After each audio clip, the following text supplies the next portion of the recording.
UP के मुरादाबाद में एक जनसभा को संबोधित करने पहुंचे ओवैसी ने पूर्व मुख्यमंत्री अखिलेश यादव पर जोरदार हमला बोला। अखिलेश यादव का नाम बिना लिए ही ओवैसी ने अंगूठा छाप तक कह दिया। आप भी सुनिए ओवैसी ने क्या कहा। और सियासी तौर पर जिनमें अभी मैच्योरिटी पैदा नहीं हुई है, जिनको भारत की तारीख का कोई इल्म नहीं है, कोई अंगूठा छाप अगर उनको लिख कर दे देता है तो वो बेचारे अपनी जबान से तोते की तरह उसको रट कर कह देती है, जिसमें जिक्र आ जाता है उस शख्स का जिसने पाकिस्तान को बनाया और भारत के दो टुकड़े किए।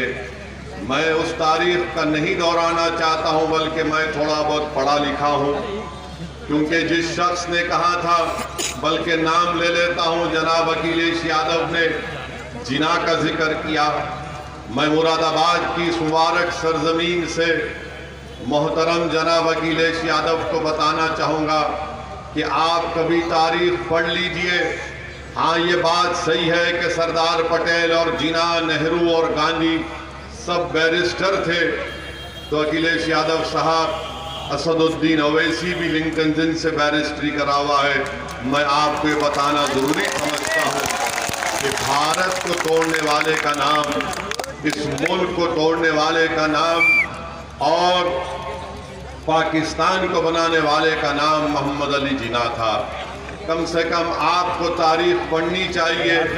आप उत्तर प्रदेश के 5 साल चीफ मिनिस्टर रहे हैं, आप ऑस्ट्रेलिया से पढ़े, मैं बैरिस्ट्री पढ़ के बरतानिया से आया हूँ।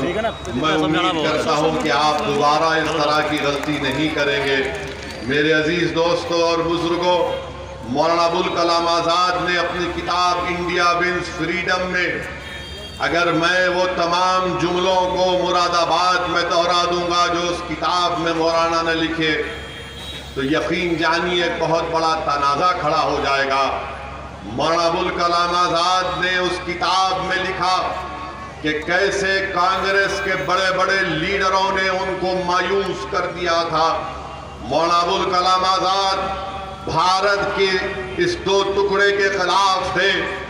उस किताब में मौलाना ने लिखा कि वह कैसे कांग्रेस के बड़े बड़े लीडरों के पास गए और हर कांग्रेस के उस वक्त के बड़े लीडर ने मौलाना को मायूस कर दिया, और कैसे उस वक्त के कांग्रेस के बड़े बड़े लीडरों ने, जिसका जिक्र अखिलेश यादव ने भी किया, उन्होंने मौलाना से कहा था कि नहीं, अब हम इस मुल्क का बंटवारा चाहेंगे। उस किताब में मौलाना ने लिखा कि कैसे वो उन्होंने दौड़ दौड़ कर महात्मा गांधी के पास जाकर ये कहा, जिसका जिक्र अखिलेश यादव ने भी किया, उन्होंने मौलाना से कहा था कि नहीं, अब हम इस मुल्क का बंटवारा चाहेंगे। उस किताब में मौलाना ने लिखा कि कैसे वो उन्होंने दौड़ दौड़ कर महात्मा गांधी के पास जाकर ये कहा कि भारत के दो टुकड़े नहीं होने चाहिए। मौलाना की दूरंदेश निगाहें वो देख चुकी थी कि पाकिस्तान बनेगा तो मुल्क के हालात किस तरह से बदलेंगे, मगर उस वक्त के तमाम कायदीन ने मौलाना आज़ाद की दूरंदेशी को नहीं समझा। मुल्क के दो टुकड़े हो गए। मौलाना ने उस किताब में कांग्रेस वर्किंग कमेटी के रेजोल्यूशन की खिलाफ में तकरीर की थी, मगर आज हमको ये हमसे पूछा जाता है भारत के मुसलमानों से कि पाकिस्तान बना तो हमारी वजह से बना। मैं चैलेंज करता हूं संघ परिवार के लोगों से, बीजेपी के लोगों से, या फिर ये समाजवादी पार्टी के जो लोग तारीख को नहीं पढ़ते, भारत का अगर बंटवारा हुआ तो मुसलमानों की वजह से नहीं, भारत का बंटवारा हुआ तो जिना की वजह से हुआ।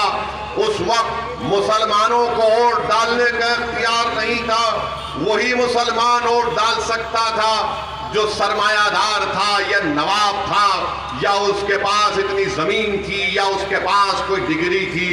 मुसलमानों को मौरद इल्जाम खड़ा करना भारत के दो टुकड़े का, ये सरासर झूठ है, ये मुसलमानों पर इल्जाम है और मैं इस इल्जाम को नहीं मानता। भारत के अगर दो टुकड़े हुए तो उसकी जिम्मेदार कांग्रेस पार्टी है, उसके जिम्मेदार वो तमाम उस वक्त के कायदीन है, हम जिम्मेदार नहीं है। हमने कभी पाकिस्तान को नहीं माना। अरे हम तो भारत को अपना देश मानते आए हैं और मानते रहेंगे।